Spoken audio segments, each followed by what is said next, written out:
Bienvenidos a nuestro podcast All You Can Debt. Queremos que te devores nuestro mundo de deuda al lado de expertos, inversionistas, partners, amigos y gente increíble que nos inspira a seguir apostándole al cambio. El día de hoy tenemos una invitada increíble. Tiene más de 15 años de experiencia en inversión privada, es founder y managing partner de un fondo colombiano que le apuesta al enfoque de género.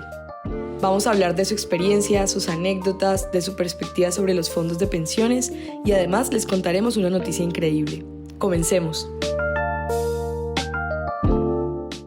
Buenas. Hoy aquí tenemos a dos personas que son muy llegadas, creo que a mi alma.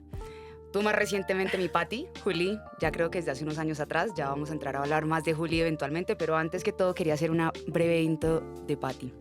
Pati, nacida en Bogotá, hija de empresario. Y algo que yo no sabía era que él había estado metido en todo lo que tenía que ver con el desarrollo del recaudo de transporte, que podemos eventualmente, si queremos, hablar de eso. Pero lo más curioso es que te retiraste del derecho después del primer semestre. Luego te fuiste para Londres y estudiaste finanzas, te casaste con un paisa. Luego aprendiste a admirar, pelear y aprender mucho de tu papá trabajando con él. Y decidiste luego ya montar un fondo de capital privado, que el primero fue de $3 millones. Tal cual. ¿Estoy en lo correcto? Ah, sí. Bueno. O sea, hiciste bien la tarea. La primera pregunta fue, ¿por qué fuiste o por qué consideras que fuiste mala mesera? No, yo no era mesera. Oye, pero Dios host. mío, yo era Usted host. dijo host y mesera por ahí. No, y entonces yo era host y lo máximo era porque, claro, era un restaurante súper chévere en Londres, era en Angel. Y entonces pues los manes me echaban los perros y me invitaban a todos los tragos. Entonces yo los sentaba a la gente en cualquier lado en las mesas. No seguía el orden de, ¿sabes? Que en los restaurantes es mesa 2, mesa... No, yo era como que... Y entonces claro, me invitaban a los drinks. Entonces la señora no sabía, la dueña no sabía si echarme o no echarme. Porque pues al final era hasta bueno tenerme pues porque me invitaban y todo. Pero pues como que de host no funcionó. No, o sea, el objetivo del trabajo era sentar a la gente en las mesas que eran y no se logró. Y no se logró. Bueno, y por el otro lado aquí tenemos a Juli Gómez, una de las primeras creyentes de VAS. Juli tenía una agencia de diseño espectacular que cubría muchas empresas de Colombia y eventualmente dijo, me voy a ir con esta loca. No sé si alguna vez en los 2 años te has arrepentido. Yo creo que sí. Yo tengo que decir algo, esa vaina. Yo sí creo que... No sé si lo dijo, pero por la cabeza sí se le habrá pasado. Yo creo que especialmente a las 3 de la mañana cuando me tiene que hacer psicología dos veces en un año, ahí es como cuando más dice, no sé en qué me metí. Bueno, la psicología a las 3 de la mañana me la paso. Tal vez los primeros 6 meses que, pues ya se imaginarán, una diseñadora sentada tratando de entender deuda estructurada, tratando de pilotear abogados, no tenía ni idea en lo que me había metido y definitivamente era una vaca loca tremendísima. Hablando de vaca locas, ¿cuándo fue la primera vez que escuchaste de VAS? Uy, Jaime, que Jaime es muy chistoso, Jaime es el principal del fondo, el que nos une también, entonces Jaime llega y este Jaime es muy emocionado, entonces yo también, pero obviamente con los años me he vuelto más como bájale a la emoción y llega, no, te tengo la mejor empresa, además empieza así, además es caleña, y yo, me parece fantástico, como la palabra fantástico, pero, a ver, ¿y qué más? Y entonces arrancó y me dice, no, es que mira, es Banner, es una bacana, es caleña, trabajó en Architect, se inventó un producto y además qué pena, pero vas pues como que el producto fácil de entender de primerazo, uno es como, sonó tan inteligente que ok, oigámosla. Y eso fue ¿hace cuánto? Como, no sé si 6, 8 meses atrás. Yo creo que sí, por ahí. Por ahí. ¿Y vos te acordás la primera vez que me viste en persona? Sí. Yo estaba tratando de recordar de todos los eventos cuál fue, pero luego no... ¿De cuál fue? Creo que en persona fue Cali. En el evento de... El Capital Summit, cuando te lo ganaste. ¿Cuál fue la primera impresión? Dije, ay, es súper linda. Pero después, entonces llegan y me decían, esa es chiquita, pero como que cuando hablaste no me pareció tan chiquita. O sea, yo sé que eres menor, pero digamos de la manera como hablabas del producto y toda la cosa y todo, yo decía, Sí, pero tiene full experiencia. Entonces, ¿Cuánto esa fue. tiempo te demoraste en...? Y la misma pregunta para vos. ¿Cuánto tiempo dijeron, ya entendí qué es esto? O creo que... Yo o no, creo, o sea, ¿me vale decir que creo que lo entiendo o no? Yo tengo que decir que entiendo porque si no mi puesto corre peligro. No, pues yo ya invertí. Pero realmente creo que lo mejor fue cuando yo siempre le digo que es el barquito. ¿Sabes? El que tienes como en la presentación que es así. Yo me lo grabé como un barco. Uy, me Yo me criticaron lo- durísimo esa presentación. Pero yo me lo grabé como un barco, porque como que el barco entendía todas las puntas y todas las cosas. Pero y entonces, todo. para contexto de qué es el banco, el barco, el barco. Es que, mira, lo tengo aquí, el banco. Barco. ¿Te acuerdas del barco? El barco fue una polémica porque necesitábamos esa presentación rapidísima, no me acuerdo para qué evento. Para lo de BBVA en San Francisco. Para BBVA en San Francisco. Estábamos ahí como con Andrés, 20, Andrés nos invitó, ¿no? 20 de las personas más como top de, pero creo que era México, creo que no era BBVA España, o había un mix ahí, pero, o sea, yo me sentía así como, voy entrando con 20 personas, invitaron a dos empresas muchísimo más grandes que yo, y yo ahí como un pangolín presentando, ¿no? Y era la tercera. Bueno, ¿y qué diablos le íbamos a presentar? Por más que fuera un banco, no todo el mundo entiende que es deuda estructurada, No. ¿sabes? Bueno, ¿y cómo lográbamos eso? Y se me ocurrió a mí hacer la analogía de el canal de Suez, que lo bloqueó un barco y no sé qué, y entonces hice como todo el diagrama y curiosamente eso fue como un viernes así a las 10 de la noche y puse en mis historias como que se veía como mi comida y el computador al fondo y estaba este mapa así del canal de Suez bloqueado. Y tengo un amigo que es director de una naviera. El tipo tiene mucha experiencia Que nos contó el chisme. literal, y entonces me escribe y me dice, oye, ¿qué estás poniendo el canal de Suez? Y le digo yo, él es noruego, y le digo, no, estoy tratándolo de usar para una analogía de que el mercado está bloqueado, y me dice, no, lo que pasa es que eso es un escándalo mediático, pero eso no pasó nada, ¿no? No. Eso fue un escándalo que supuestamente se perdieron billones de euros, pero al final era más un tema de medios.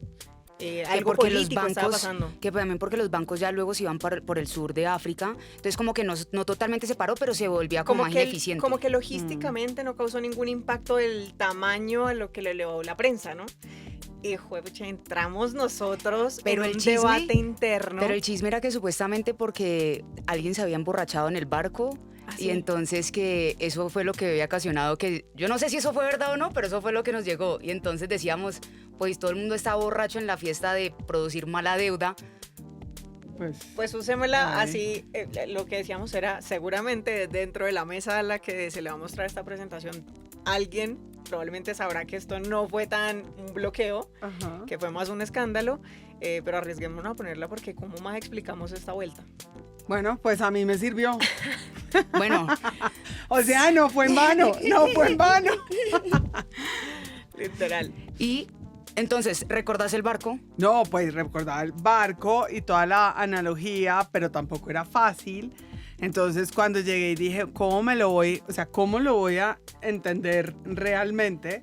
Y entonces empecé como a, lo que siempre te he dicho, no te voy a contar la estrategia, no le vamos a contar a todo el mundo la estrategia que hemos dicho, pero yo digo, hay que empezar por lo fácil y tener algunas cosas fáciles que todo el mundo entienda y de ahí en adelante empiezas, porque si pues me cuesta tanto, yo digo, el mundo también le tiene que costar, entonces hay que empezar a hacerlo un poco más fácil. Hay una pregunta y es que siento que mucha gente que no ha estado en este mundo no sabe qué hay detrás de un VC. Y tampoco, o bueno, quizás saben el primer escalafón, pero luego no saben qué hay atrás.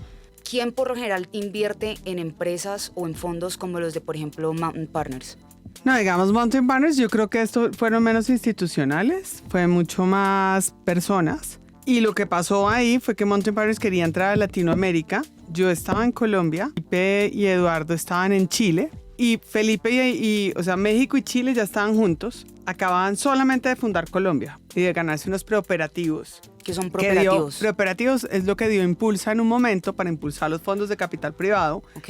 Y preoperativos es que al final del día tú no sales y te vas a montar el fondo y ya todo el mundo corre a darte la plata y saliste así. Eso no pasa. Entonces tú primero haces tu tesis de inversión y sales a levantarte plata. Y en todo esto, en lo que te demoras, que te demoras más o menos 24 meses en Latinoamérica, pues tienes unos gastos y gastos y gastos y gastos. Y por eso, digamos, decían en ese momento, esa es la razón por la cual la dificultad de levantarse fondos. Yo digo sí y no, porque al final lo más difícil es levantarse los fondos. O sea, los preparativos te los puedes levantar de, ¿sabes? Friends and Family, típico como la startup, el Minimum Value Product. Un preparativo sería como Preparativos, tú necesitas un impulsa. equipo. No, tú necesitas un equipo. Entonces, preparativos es que tú tienes que montar la gestora. La gestora, entonces tienes que montar un equipo, porque los inversionistas no te van a meter plata en un equipo. Tienes que montar el fondo, entonces necesitas pagar abogados. Bueno, y ahí ni te cuento, ya se te fue la plata. O sea, No, pero creo que... en esos dos y en viajar a conseguir plata, o sea, esos son los 3 gastos que... Y es mucha plata. O Mucha, sea, pues los imagínate abogados 12 meses. son caros. Uf. O sea, creo que aquí es donde justo estamos hablando ahorita mucho de inversión en Colombia, de fondos, pensiones, etcétera, pero como lo que hay para que alguien te dé el dinero a vos y te diga, hey, yo confío en Patty. Como que tú hablabas de algo y vamos a tomar creo que 2 rutas. Uno, venga, regresemos a la primera que es lo de Mountain. Entonces tú te conoces con Héctor. Entonces nos ¿Cómo conocemos. pasa? Yo conocía de antes a Mountain Partners porque habían hecho negocios con mi familia. Y entonces dijimos, listo, invertimos en el fondo. Y esta es una historia bien divertida porque nosotros invertimos, empezamos como LPs en Colombia. Y a los 3 meses yo llegué Tú y les dentro dije... de Mountain Partners, como siendo unas... Pues, en no socia de Mountain ellos. Nazca. En ese Ok, momento ya se llamaba Mountain Nazca. Entonces había Mountain Nazca Chile, Mountain Nazca México y Mountain Nazca Colombia. Y en ese momento ya pues arrancamos siendo como LPs. Y a los 3 meses dijimos, venga, es que no hay una persona en Colombia y esto no va a funcionar. O sea, esto no es Coca-Cola que te montas, sabes, que tienes un VP regional y que entonces va y le echa la vuelta a los países y vas mirando. No, eso no es así. O sea, hay mucho menos en términos de plata. O sea, la gente, y mucho menos los colombianos. O sea, de todas, por eso se han desarrollado menos los fondos en Colombia. O sea, si te das cuenta, lo que se han desarrollado en México o en Chile es que la gente es más dada a invertir, ya saben más de riesgos, saben más de cosas. El colombiano es que te hace el scan. O sea, el scan de dónde vienes, quién eres, te vas a robar la plata, no te la vas a robar, cómo vas a tomar las decisiones, cómo vas a hacer todo eso. Entonces, pues no era capaces. Entonces, en ese momento dijimos, listo, está bien, cada uno. O sea, y Patricia pasó a ser Managing Partner de Colombia, siendo LP y Managing Partner de Colombia. Que era, y de ahí de pronto lo que tú decías antes, ¿no? O sea, estábamos hablando de esto es en el 2015, México, si te acuerdas, los fondos eran absolutamente viendo México por todo lo del INADEM, pero también les encantaba Estados Unidos. Cuéntanos un poco Eran del INADEM, como... porque siento que has mencionado eso como fue un gran propulsor, digamos, para lo que fue fondos en México. ¿Por qué crees que acá no se ha dado un INADEM? Digamos INADEM ¿Qué es y mucha por qué gente, no? INADEM, el gobierno, o sea, el capital privado y público deben jugar de la mano para traer más capital. Y el público debe poner un pedazo importante para atraer capital privado. Y eso fue lo que hizo INADEM, que era una institución mexicana, en la que dijeron, oiga, hay un poder muy grande en los fondos de capital privado. Entonces, ¿qué pasa? Que lo más difícil para ti es llegar al primer cierre. Y lo más difícil, o sea, porque digamos, ¿Qué yo significa llegué... el primer Claro, cierre pero para alguien porque que no digamos, sabe este nosotros mundo? hicimos $3 millones. Porque si tú sales en el 2015 a levantarte un fondo y estás hablando de venture capital, hoy todo el mundo habla de emprendimiento. Para mi gusto, demasiado. Ya todo es emprendimiento. Tú llegas y sales con un fondo, como me decía todo el mundo, sí, has manejado, has sido inversionista, has hecho inversiones, buenas, malas, de todo, pero en general buenas, y entonces, pero tú nunca has manejado fondos para terceros. O sea, es First Time Fund Manager. El asset class, que es emprendimiento o venture capital, pues ni lo entendían. Entonces, y Latinoamérica. O sea, eran 3 variables que era como, no es. Si me entiendes, como, no. Y de ahí fue que nosotros arrancamos con ese primer fondo y después, entonces ese fue como el del checklist, ¿sabes? Como que yo dije, voy a hacer la tarea y la voy a hacer muy bien hecha, que sea un fondo de capital privado, que tenga comité de inversión, que tenga comité de vigilancia, que cumplamos con todas las normas, que hagamos todo con el ánimo de que el segundo fondo ya entrara en institucionales, porque tu pregunta es ¿quiénes entran? Entonces, en ese primero entraron como muchas personas los primeros inversionistas nuestros que fueron adorados y muchos de ellos, y que llegan y dicen como, oiga, venga, yo también quiero entender qué es esto, ¿no? O sea, como entiendo que usted también es la primera vez que lo va a hacer, lo ha venido haciendo como inversionista ángel, pero también entiendo que esto va a pasar muchas cosas. Antes de que VC sucediera como un asset class, en ese momento, ¿qué es? ¿2015? Ese era 2015. 2015. ¿Cuáles eran los asset classes más grandes? Fixed income, que es... ¿Cuáles eran o cuáles son? ¿Cuáles son? Muy de acuerdo. Eso, gran. ¿Cuáles son, digamos, los más grandes que en ese momento el mundo entendía, que claramente todavía entiende porque son los más grandes, pero para que, digamos, el público quizá apenas está empezando a entender de lo que es invertir, que no es solamente VC o préstamos, ¿dónde está el mundo? Yo creo que está el mundo y otra cosa es Latinoamérica, otra cosa es Colombia, porque particularmente para mí Colombia es muy diferente.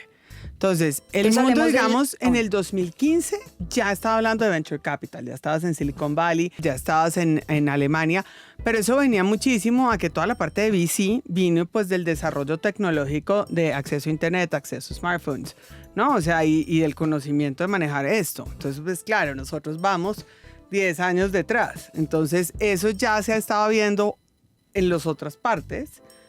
Y en Latinoamérica arrancaba. ¿Quiénes han sido, digamos, y entonces, qué pasaba en Latinoamérica en ese momento y qué pasa todavía? El que tiene plata, que es el empresario, ve como su riesgo su empresa. Entonces, la plata que saca de su empresa normalmente la quiere invertir en cosas muchísimo más seguras. ¿Qué es? Claramente finca raíz, claramente bonos del tesoro. Tú puedes ir a los corredores de bolsa, son llenos de plata y no ofrecen nada diferente a fondos y bonos. Y hasta ahí, y no les llega a la cabeza más porque tampoco tienen interés de pensar en cosas diferentes. Yo me he sentado con todos acá y digo, venga, hagan algo diferente, pero no. Y el mercado tampoco responde a muchas cosas diferentes, entonces ese es realmente, digamos, en donde está la plata. Y que realmente la bolsa de Colombia, y diría yo que en general las bolsas latinoamericanas están subdesarrolladas comparado, pues, las bolsas me refiero a la parte del equity, que están súper, hiper, mega subdesarrollados en Latinoamérica. Entonces, inversionistas que tienen en mente o compro bonos del Estado, o compro CDTs, o compro los FICs, y tengo el mundo del equity, pero no hay nada más. Y quizás como la gente que tiene para propiedad raíz, pero igual los montos son hiper mega grandes para poder invertir. Entonces, llega un inversionista. ¿Alguna vez le hablaste a un fondo de pensiones y aseguradoras? A todos. ¿Y? No, porque ellos tienen un ticket mínimo que hay que poner porque ellos manejan tanta plata que entonces el ticket es mínimo. Lo que pasa es que en Colombia no queremos pensar diferente, por eso a mí me encanta VAS, porque esta es una manera de pensar diferente. Entonces te voy a poner el ejemplo que a ti te encanta, México-Colombia. Entonces también me reuní con fondos de pensiones en México que me parecieron un hit, porque llegan y dicen, mire, ¿sabe qué? La realidad es esta. Nosotros cogimos un capital como un saco y estamos invirtiendo en fondos y por eso los fondos de venture en México han crecido tanto. ¿Sabes aproximadamente cuánto es el porcentaje de ese saco de todos los activos que manejan? Es que tampoco es grande, creo que es menos del 10. Sí, y diría yo que incluso menos. Diría que incluso menos. No me acuerdo, pero no era, pero lo hacen por desarrollo de la industria. Acá, pues claramente tienen dos cosas que pues es más fácil. Y es más fácil mandarle la plata a KKR, es más fácil mandarla a todos los de Estados Unidos y pones unos tickets de 100, 200 millones y ya fue. Entonces, si le vas a meter, porque no pueden meter más del 20% del fondo. Entonces, si tienes un fondo de 25 millones, entonces no puedes poner más de 5 millones. Entonces, Patricia, ¿cómo le va a poner a un fondo de 5 millones? Pues me cuesta más el due diligence. Entonces, tú llegas y les dices, pero entonces, ¿por qué no se apalancan del due diligence de uno de los inversionistas institucionales que ya nos metieron a nosotros? No, porque eso, pues, ¿cómo lo vas a hacer? Entonces, simplemente piensas siempre igual, haces las cosas siempre igual, pues vas a tener el mismo resultado. Creo que una de las cosas es cada inversión, cosa de $1 billón, cosas de 200, cosas de 5, requiere quizás un due diligence distinto donde al de $1 billón no le vas a meter la misma cantidad de recursos.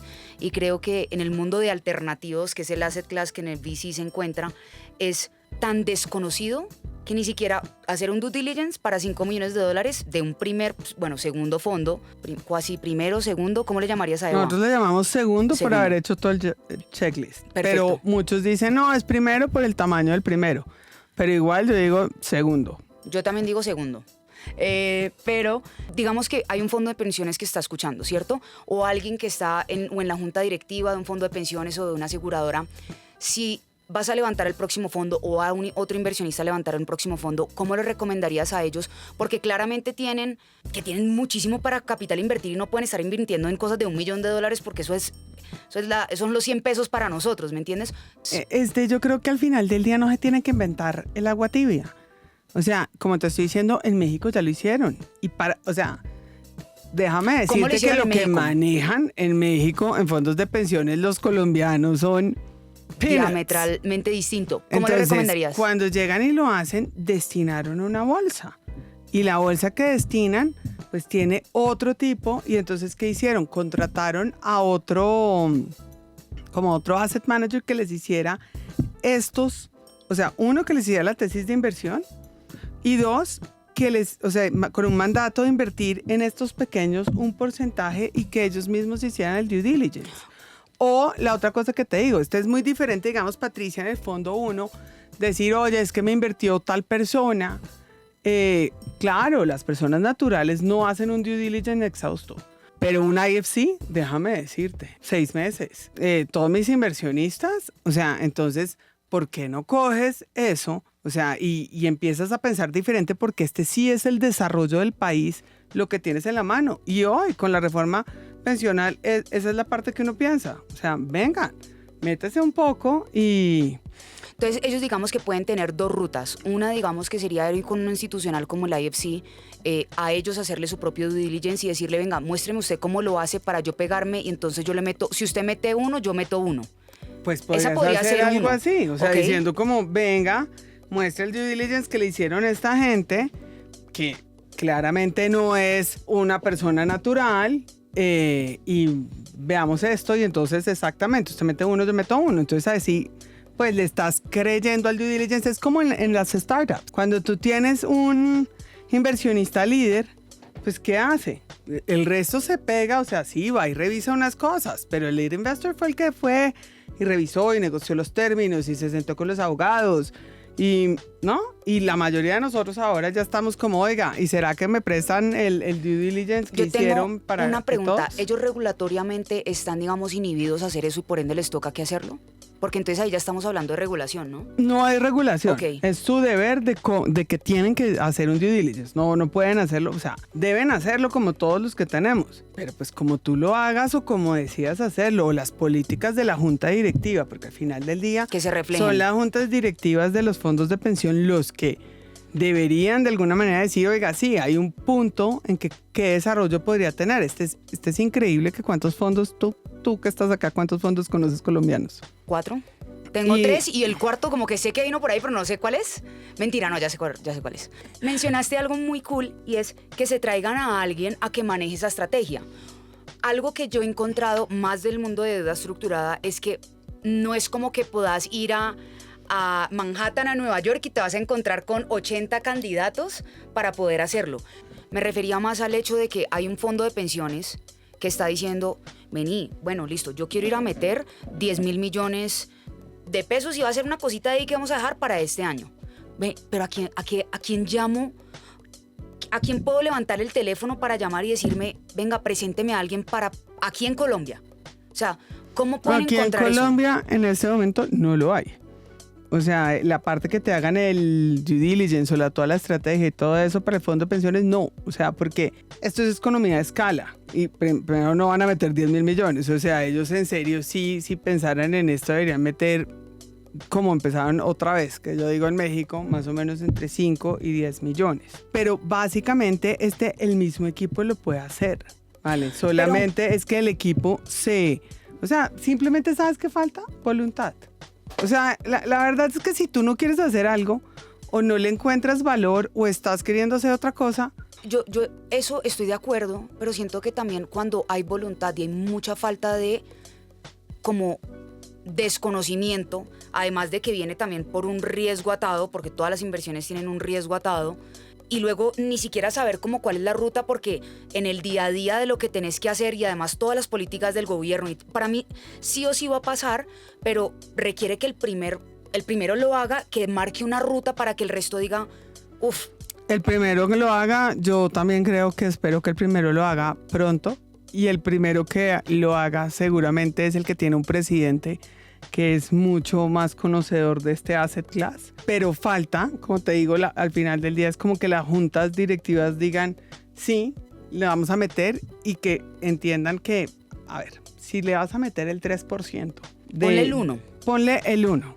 Es un impacto enorme en el ecosistema, y a ti como fondo no te mueve la aguja, ni para arriba ni para abajo. Pero es una parte de venga, desarrollemos país, que es lo que uno siempre ha dicho, que tengo un deber fiduciario y tengo una cosa de todo. Sí, claro, entonces hay que hacer un due diligence.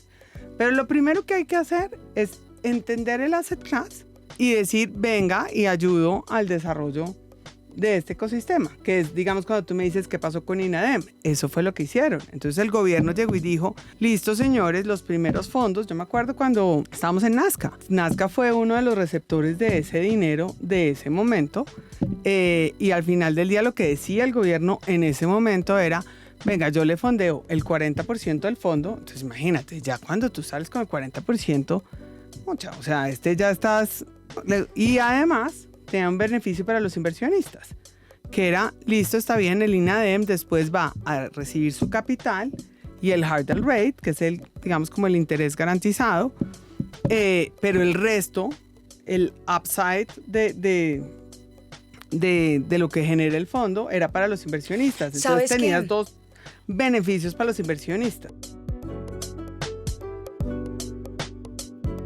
Siempre has mencionado el 30% mujeres, X, Y, Z, hemos hablado muchísimo de mujeres. Cuéntanos primero de eso, cómo inició, y ¿ha habido algún cambio, dado algún reto que has encontrado? No ha habido ningún cambio. Ok. Yes. Entonces, ¿qué pasó?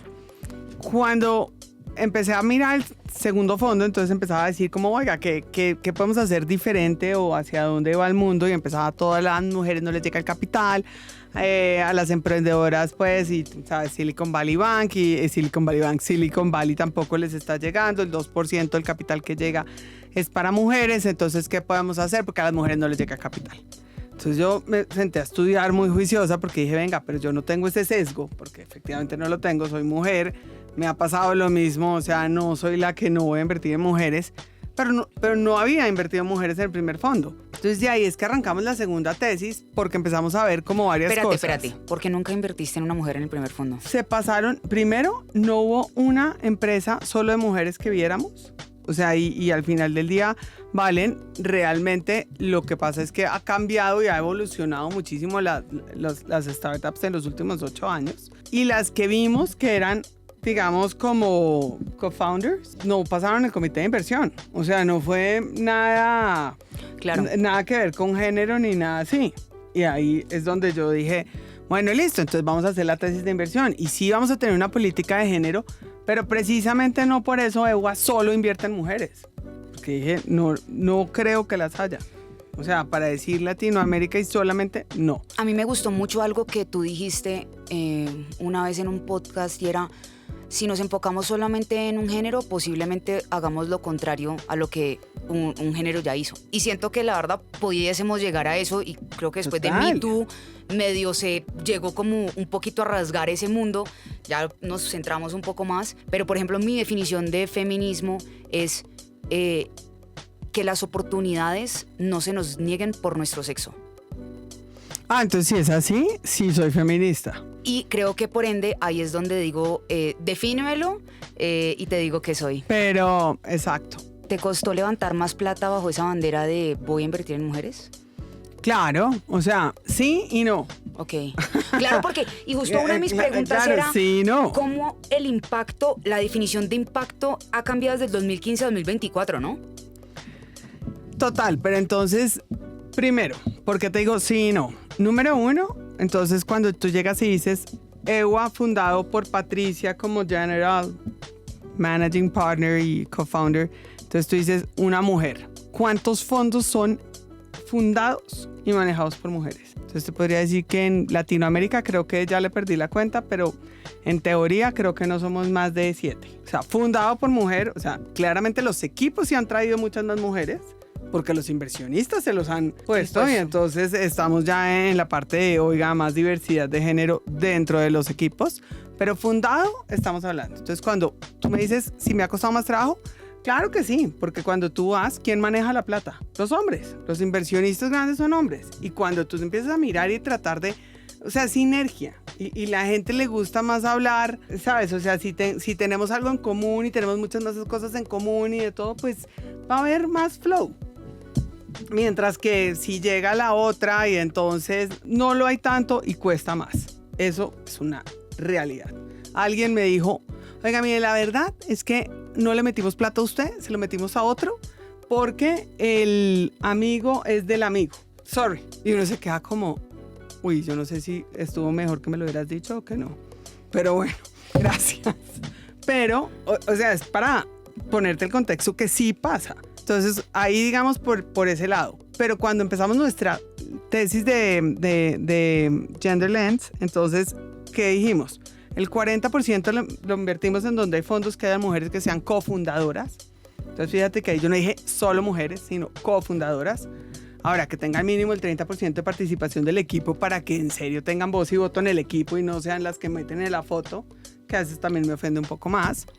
No, un poco más me ofende mucho. O donde hayan mujeres que estén, digamos, en cargos directivos, porque ahí, si tú ves en un sitio donde hay mujeres que están en el C-Level, en juntas directivas y de todo, pues automáticamente la base ve que es viable llegar allá. Si tú vas a un sitio y ves que todos los de la junta directiva son hombres y todos los del C-Level son hombres, pues es como cuando uno llega y dice, no, pues yo vine acá, no, o sea, no va a pasar del segundo nivel. Yo siento que, tú crees, yo no sé si, creo que el impacto es mucho más, no decir la palabra irracional, indirecto. Creo que el impacto es muy indirecto. Yo creo que son las dos. Pero espérate, te digo, Dale. entonces con esta tesis y con todo lo que hicimos de género y que 100% de nuestros portafolios tienen que hacer como nuestro gender assessment y los empezamos porque es concientizar, ¿vale? Uno está acá y uno dice, la verdad es que la mayoría de los emprendedores son blancos, educados, todos los que llegan a fondos, ¿no? Entonces, por eso yo digo, de este tipo de emprendimientos. Entonces, ni siquiera se han dado cuenta de la brecha de género. Entonces, cuando tienes que empezar a decirles, no, mire, venga y le explico, venga y hacemos, venga y miramos qué podemos hacer, cómo podemos meter a más mujeres participando en startups, porque si estas mujeres trabajan en startups, pues van a tener muchísimo más éxito si se convierten en emprendedoras después. Y yo sé, digamos, tu parte, entonces con esa teoría, pues sí trajimos mucha plata de otros inversionistas que tenían como Esa misma tesis. Esa misma tesis. Entonces, digamos, de ahí yo digo sí y no por eso mismo, porque Claro. hay unas cosas que sí, hay unas cosas que no. Ahora, A mí me encantaría como preguntarte a ver, yo siempre he ido como contracorriente con todo, ¿no? En mi casa mis papás trabajan en industria farmacéutica, 1000 años ahí haciendo su carrera, etcétera, como casi que le vendieron el alma. Y yo literalmente, pues nada, casi que tenía mi carrera asegurada, sí, por puesto de mis papás y no sé qué. Y yo no voy a darle. Y mi pregunta es como dentro de tu campo de visión es, ¿tú crees que a las mujeres les da miedo emprender o por qué hay esa baja tasa de mujeres emprendedoras o por qué no llegan? O sea, ¿por qué la tesis de inversión es tratar de llegar a esa expansión en género que no se da? ¿Por qué no se da naturalmente? ¿Por qué se vuelve un fenómeno que podemos sesgar como que la mayoría de emprendedores son hombres? Porque a mí me causa mucha duda, o sea, no creo que sea como no, es que las mujeres no queremos emprender, no, yo creo que sí. O sea, yo creo que hay varias. Número 1, somos mucho más adversas al riesgo.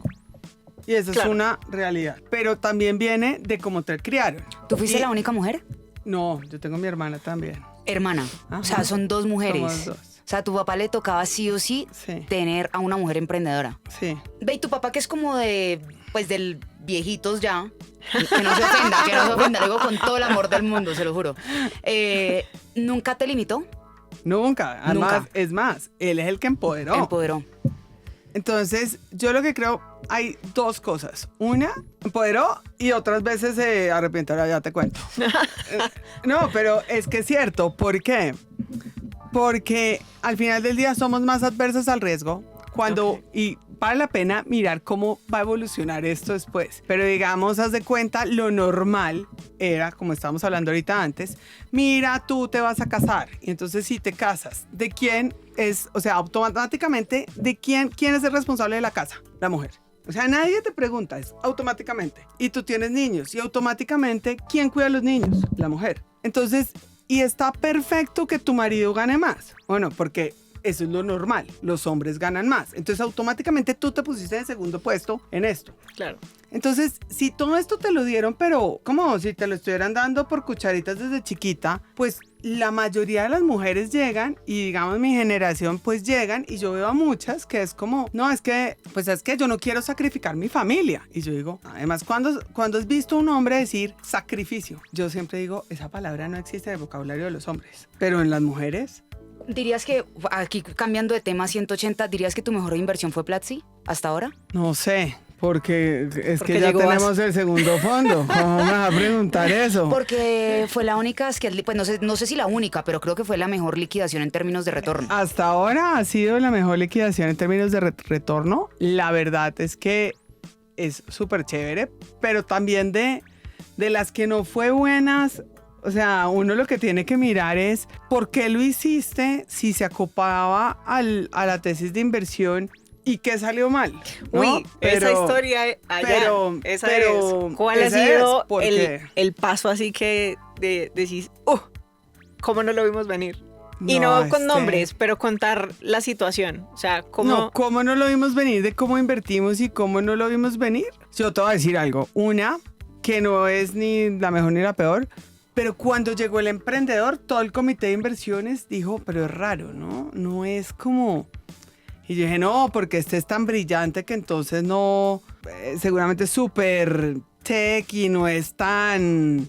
¿Sí me entiendes? Tan querido y Y todo lo que pasó con él es como raro, como shady, como... Entonces uno dice, sí, ¿cómo no vi venir?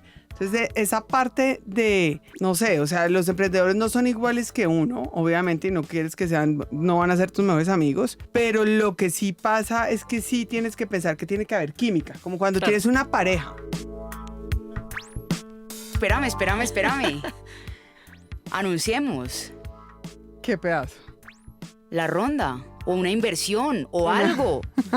Que estamos activos, que Esto Colombia tenía tiene que tener capital. un puntico de clímax, hola. Bueno, pues anunciemos. ¿Cómo diablos, o qué fue lo que les atrajo, además de lo que ya acabaste de mencionar, cuando ya, digamos, estábamos en esa primera reunión, que la tuvimos que parar por mucho tiempo, pero esa primera reunión, dijiste, ok, ¿qué fue lo que acabo de ver? Para nosotros hay dos cosas. Una, lo que siempre miramos primero es el emprendedor. Y claramente tú ya traías una experiencia increíble, pues, de architect, te conocías la cosa absolutamente matada por el negocio y capaz de traer un equipo súper interesante. Entonces, digamos, esa es la primera parte. Y lo que dije ahorita, mucha gente dirá, ¿cómo así? ¿En serio? Yo digo, sí, en serio. O sea, esto es de química, que funcione la cosa. Dos, obviamente el negocio. Que si bien en ese momento yo era, pero bueno, antes de esa reunión tengo que decir que Jaime me lo había explicado con plastilina, ya me habían hecho todo el análisis y toda la cosa. Pero entonces empiezas y dices, listo, está bien.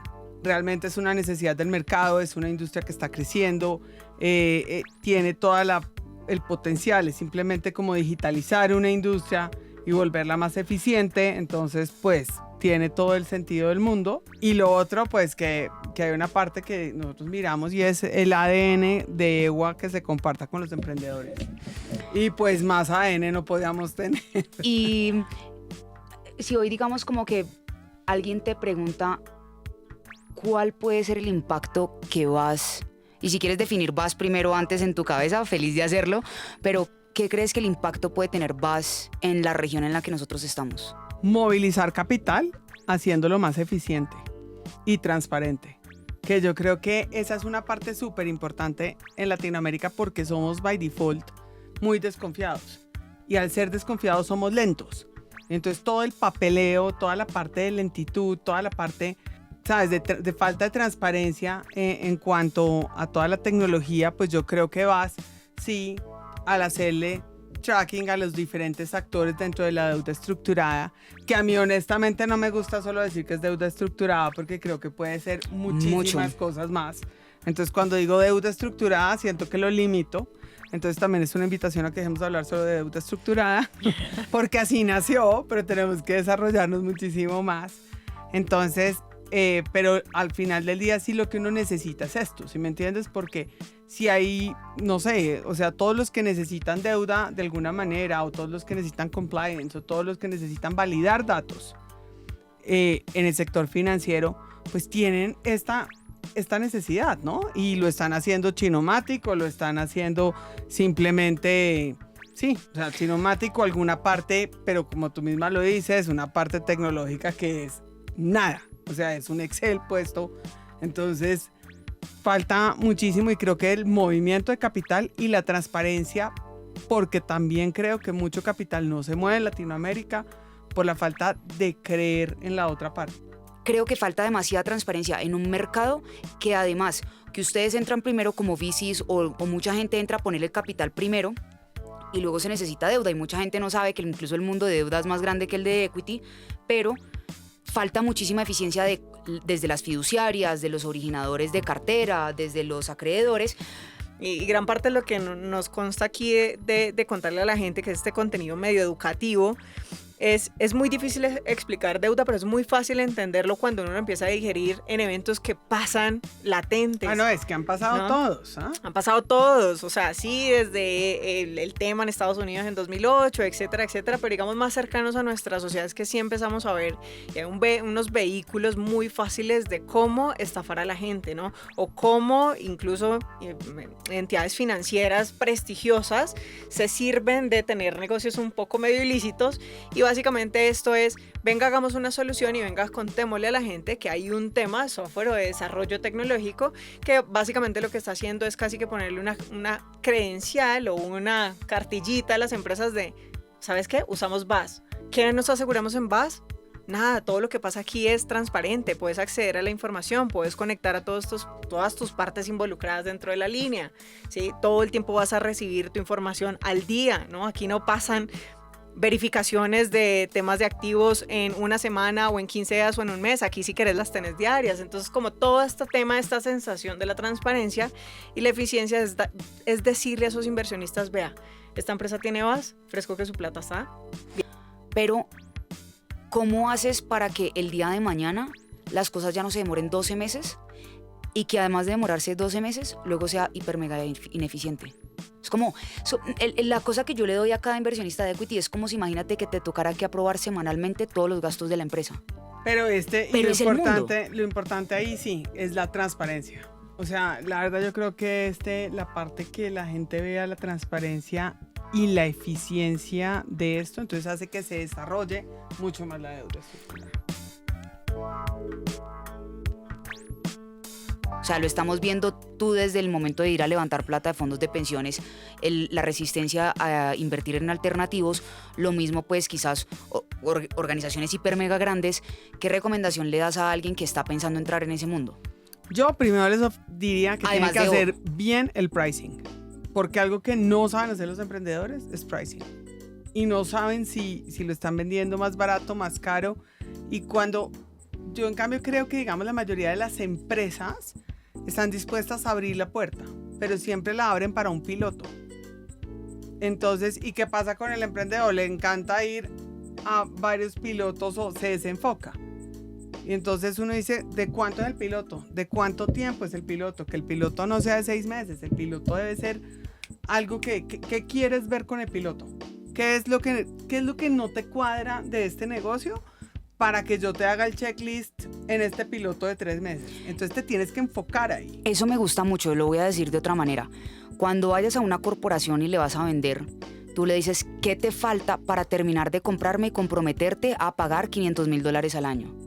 Bueno, quizás lo que me falta es entender esto y esto. Ok, listo, yo te voy a convencer de que estas dos cosas, pero no nos vamos a demorar 6 meses en hacerlo, sino 3 meses. Exacto. Okay. Y después de esto, ¿qué vas a hacer? Entonces me vas a traer más cosas, ¿qué más? O sea, si me entiendes, y además llevarle el tracking.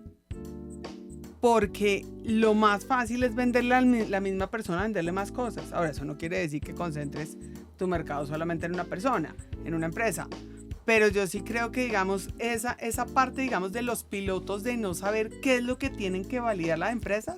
Entonces te quedas en un piloto y ¿qué estás haciendo? Estamos en el piloto.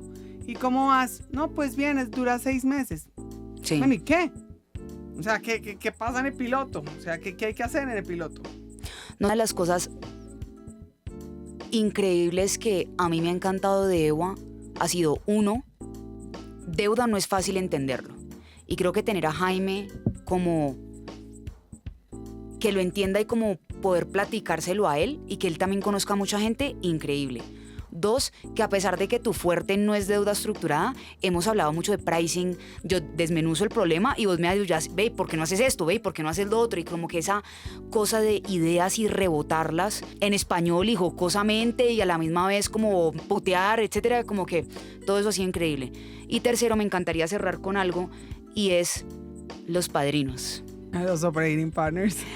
Para mí los padrinos han sido, creo que una adición muy cool porque siento que no tienen la estructura de ningún otro fondo. Pues por lo menos yo no la he visto de esa manera. Esa me la inventé diferente y el otro día me llaman y me dicen, Patricia, pero es que, ¿sabes? Como todo en la vida, yo lo que pienso es que la gente hace exactamente lo mismo. Y sabes, todo el mundo sale y hace venture partners y todos hacen venture partners. Todos hacen no sé qué, todos. Y entonces yo llegué y dije, y esa me la saqué, ¿vale? Voy a decir por qué. Porque cuando yo arranqué estaba sola. Y todo el mundo era como, pero ¿cómo vas a hacer solo fund manager? Y entonces red flag, ¿no? Porque todo es un red flag. Y dije, mire, ¿sabe qué? Salí a casarme porque me toca casarme porque alguien quiere que me case para que yo no esté sola. Me parece súper complicado. Yo tengo unos operating partners que están, y tú puedes dar fe de eso, digamos, esta parte del operating partner ha sido súper chévere. Y entonces era como cómo realmente le agregan valor diferentes personas al negocio de los emprendedores, porque al final del día ese es nuestro trabajo, no solo ponerte plata, sino agregarte valor. Voy a tirar una pequeña anécdota y es que justo yo estaba hablando con Víctor, que es uno de los operating partners y mi padrino, shout out to him, y yo le dije, parce, es que yo estoy viendo este problema, algo de Radian, luego títulos, valores, ¿qué pasaría sin esto y lo otro y lo otro? Y me dijo, pues Valen, yo creo que la respuesta es esta, pero déjame te confirmo. Y fue y le escribió directamente a alguien que había hecho eso y me dio la respuesta. Y es como justo esas personas que te digo, ve, Pati, ¿vos conoces a esta persona? No, pero tengo a alguien que la conoce. Y ha sido como ese movimiento de network hiper mega gigante que no solamente depende de Pati o de Jaime, sino creo que de los operating partners, pero que además de los LPs que también están súper involucrados del cuchito este hermoso que hacía todas las preguntas en el LP Summit, y era alguien increíble y él se paraba a decir, pero y esto y lo otro, y como gente muy metida en que también a EWA le vaya muy bien. Entonces, yo personalmente, de las cosas que digo, empezamos el año con pie derecho, fue con EWA Capital. Tan divina. Nosotros también pensamos lo mismo con Vaz. Entonces, mil gracias por venir para acá. Bueno, mil gracias por venir acá, estar con nosotras, con Juli.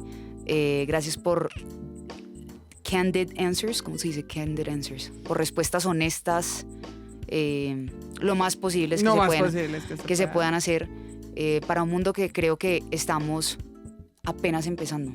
Esperamos que cada que nos vean en esta mesa sea porque vayamos a anunciar muy buenas noticias o porque vayamos a tener entrevistados como Pati. ¡Yay!